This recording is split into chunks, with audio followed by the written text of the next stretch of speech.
বিচার এবং সংস্কার এবং নির্বাচন আজকে বাংলাদেশের জাতীয় স্বার্থে পরিণত হয়েছে। বাংলাদেশের মানুষ ৭১ সালে যে স্বপ্ন দেখেছিল সাম্য, মানবিক মর্যাদা, সামাজিক সুবিচার, আজকেও ৯০ সেই আকাঙ্ক্ষা প্রকাশিত হয়েছে, ২৪ সেই আকাঙ্ক্ষা প্রকাশিত হয়েছে।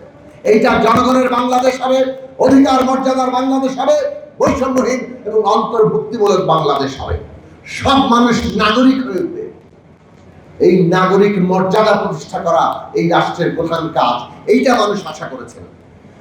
এই মানুষ আশা করেছেন যে ক্ষমতা ব্যবহার করে কেউ আর সমস্ত কিছু দখল লুটপাট করে দিতে পারবে না। আমাদের এই আন্দোলনের এটা বিশেষভাবে আমরা দাবি করব যে ২৪ আন্দোলনের রাজনৈতিক সচেতনতা এই জায়গায় আন্দোলনের চাইতে রাষ্ট্রের চরিত্র কি হবে সেটা এই আন্দোলনের গুরুত্বপূর্ণ লক্ষ্য ছিল। বান্ডেল থাকলে প্রতি সেনমানিতে টাকা বাঁচবে। বিকাশ সেনমানি বান্ডেল কিনে জিতুন প্রতি লেনদেনে।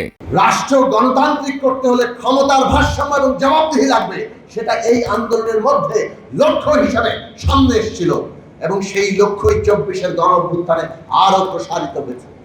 আজকে আমাদের কাজ হচ্ছে আবশ্যিক সংস্কার, আবশ্যিক ক্ষমতার ভারসাম্যের জন্য যা কিছু প্রয়োজন সেইটুকু আমরা যাতে ঐকমত্য প্রতিষ্ঠা করতে পারি। এই ঐকমত্য রক্ষা করা গণতান্ত্রিক উত্তরণের জন্য অত্যন্ত জরুরি। আমরা যদি ঐকমত্য রক্ষা করতে না পারি তাহলে গণতান্ত্রিক উত্তরণ ব্যাহত হতে পারে। নানাভাবে কথিত ফ্যাসিস্টরা অর্থাৎ বিদেশি দোসররা পুরো প্রক্রিয়াকে তারা নানাভাবে ক্ষতিগ্রস্ত করতে পারে। নানান লক্ষণ আমরা দেখছি। মিটফোর্ডে যেভাবে একটা হত্যা করা হয়েছে এবং যেভাবে তার ভিডিও ফুটেজ, ন্যারেটিভ হাজির হয়েছে, পরিষ্কারভাবে ষড়যন্ত্র চলছে। যেভাবে গোপালগঞ্জে হামলা হয়েছে, দেশে অস্থিতিশীল পরিস্থিতি দেখানোর জন্য ষড়যন্ত্র চলছে। মনে রাখা দরকার আজকে বিচার, সংস্কার এবং নির্বাচন এই তিনটা জিনিসই আমাদের রাজনৈতিক উত্তরের জন্য অপরিহার্য বিষয়ে পরিণত হয়েছে। আমরা বিচার চাই, আমরা সংস্কার চাই এবং আমরা সংস্কার সম্পন্ন করার জন্য নির্বাচন চাই।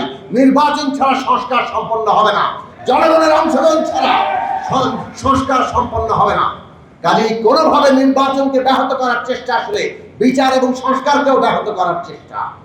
কাজেই যেহেতু বিচার এবং সংস্কার এবং নির্বাচন আজকে বাংলাদেশের জাতীয় স্বার্থে পরিণত হয়েছে, এটাই দেশের জনগণের এবং জাতির প্রধান স্বার্থ। যারাই এটাকে ক্ষতিগ্রস্ত করার চেষ্টা করবে তারা আজকে জাতির শত্রুতে, জাতীয় স্বার্থের বিরুদ্ধে অবস্থান নেবে। কাজেই সরকারকে আমরা পরিষ্কার করে বলতে চাই, মানুষের আকাঙ্ক্ষা কি সেটা আমরা চেষ্টা করছি ঐকমত্যে পৌঁছা। যতটুকু ঐকমত্য হবে সেটা সবাই বাস্তবায়ন করার জন্য অঙ্গীকার করবেন। আর আরো প্রসারিত আকাঙ্ক্ষা নিয়ে জনগণ সিদ্ধান্ত নেবেন এবং সেটা নির্বাচনের মধ্য দিয়ে হবে। যারা জনম্যান্ডেট পাবে তারা সেটা বাস্তবায়ন করবেন। এই রাজনৈতিক প্রক্রিয়া সম্পন্ন করা আপনাদের দায়িত্ব। এর বাইরে অন্য কারো কিছু করলে জনগণ আজকে আবার রুখে দাঁড়াবে এই দেশ বাঁচাতে, জনগণ বাঁচাতে। অভ্যুত্থানের আকাঙ্ক্ষা সেটাও, অভ্যুত্থানের প্রত্যাশা সেটাও, যাতে কোন শত্রুরা আমাদের এই অভ্যুত্থানের যে লক্ষ্য রাজনৈতিক উত্তরণ, রাষ্ট্রের গণতান্ত্রিক পুনর্গঠন, নতুন গণতান্ত্রিক রাজনৈতিক বন্দোবস্ত, সেই জায়গা থেকে এক চুল আমাদের সরাতে না পারে।